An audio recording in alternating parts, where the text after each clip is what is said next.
The word menopause comes from the Greek word mens for months and poses for cessation, but it was actually created in the early 1800s as a diagnostic category that didn't exist before.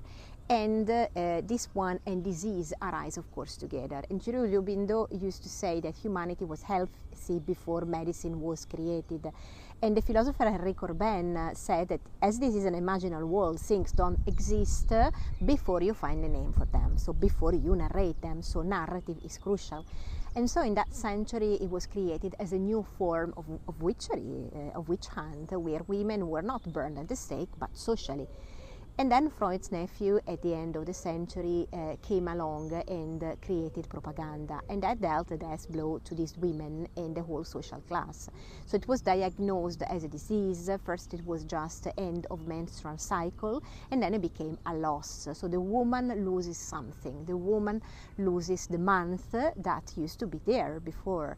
But so it's menopause is basically less pause. So why is that?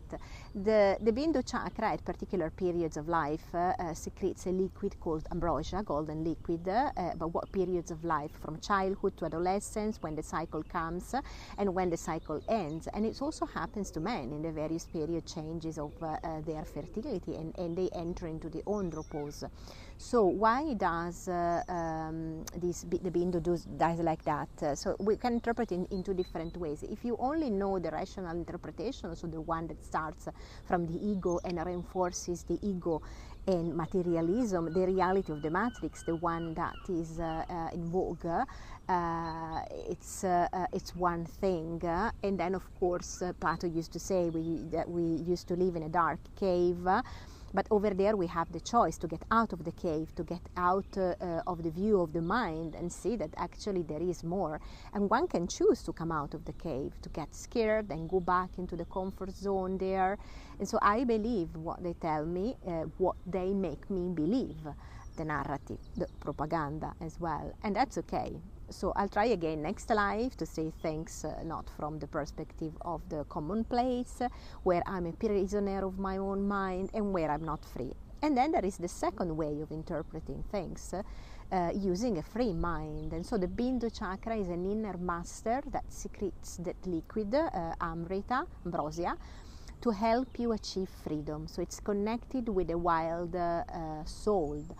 It's depicted with a crescent moon. The moon is connected with a wild soul because it produces hormonal disruptions to reconnect you to your wild soul.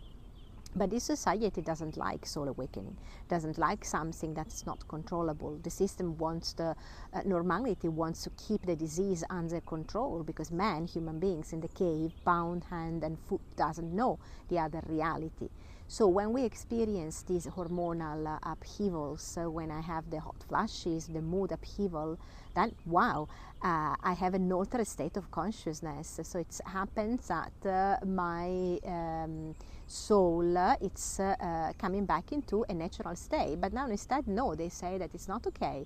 They say that you need to have the hormone replace therapy, which of course increase the risk of breast cancer, by the way.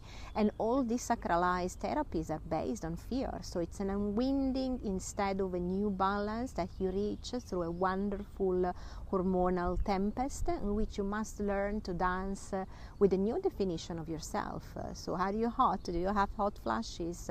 Then just strip yourself symbolically, just to remove things from you, from your conditioning, and start dancing naked when you are on your own. So become a spiritual warrior, and remove yourself, strip away the mind. So how? You have of course to overturn your values, because that's the real revolution, overturning our mental beliefs that are the ones we have learned from educations, from social conditioning.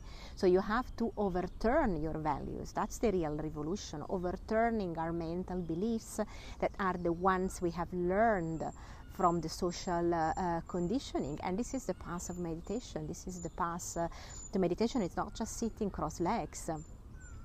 Pain is not meant to make us suffer, but to awaken us, to shake ourselves up. But of course you need to change the values through which you filter reality. And that is a healthy rebellion.